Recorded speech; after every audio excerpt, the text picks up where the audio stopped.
Hey everybody, my name is Jim Stewart with Bark River Knives. It is, man, I don't even know why I don't look at the date before I even start. The 3rd. It's August 3rd.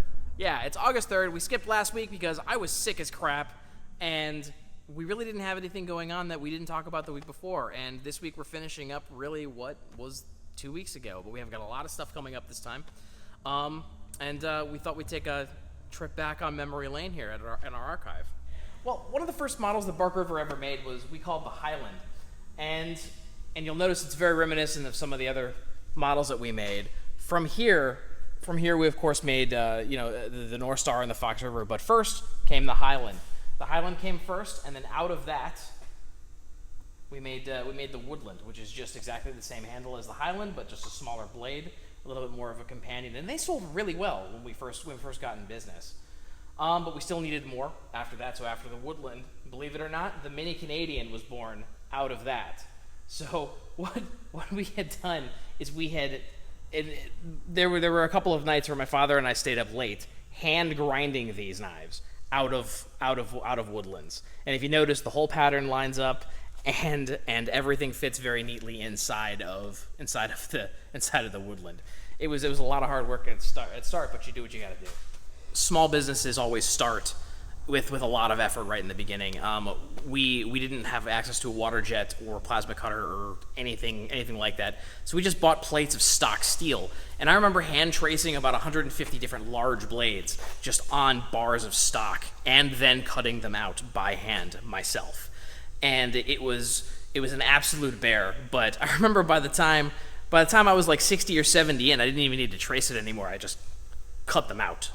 But it's an experience that I wouldn't trade for the world, because there was so much just tactile feedback and a lot of confidence that I gained making my own product in that short amount of time.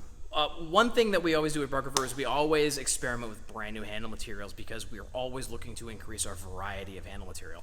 And some handle material just never makes the cut. As an example, there was a type of a corn cob husk that we had somebody make for us right here. It looks really pretty. I can see you guys are already drilling over it. Only the problem is the corn cob husk tends to splinter into your skin when you're using it. It looks gorgeous, but as you can see, and I wish you guys could even feel it. I mean, there's the little spines from the corn cob husk actually become little splinters when they're encased in resin, and so we decided to nix that one. Hey, how do you guys like this classic clip point hunter? This was a little bit of an experiment on our end.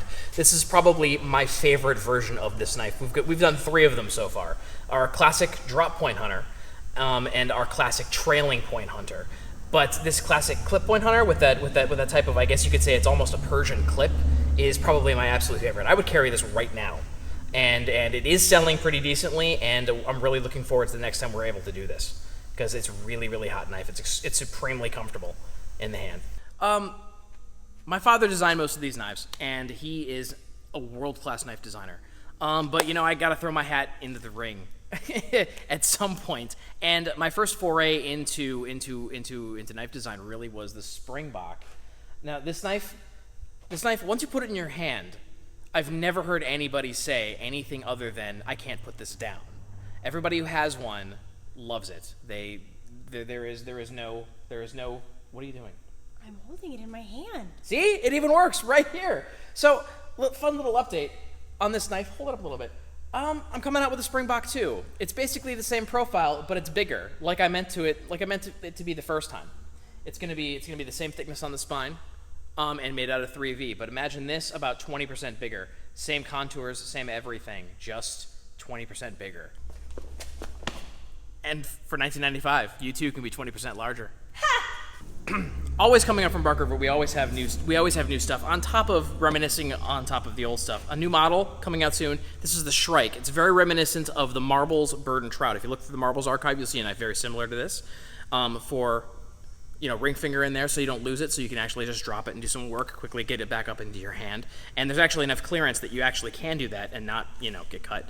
So this will be made out of CPM 154, and they'll be, roughly 130 on the spine. We haven't totally figured it out yet, but that's going to be really hot by the time it gets done. It's very, very kind of unique, and it's a little bit of a deviation from our normal style, but I think it'll do very well.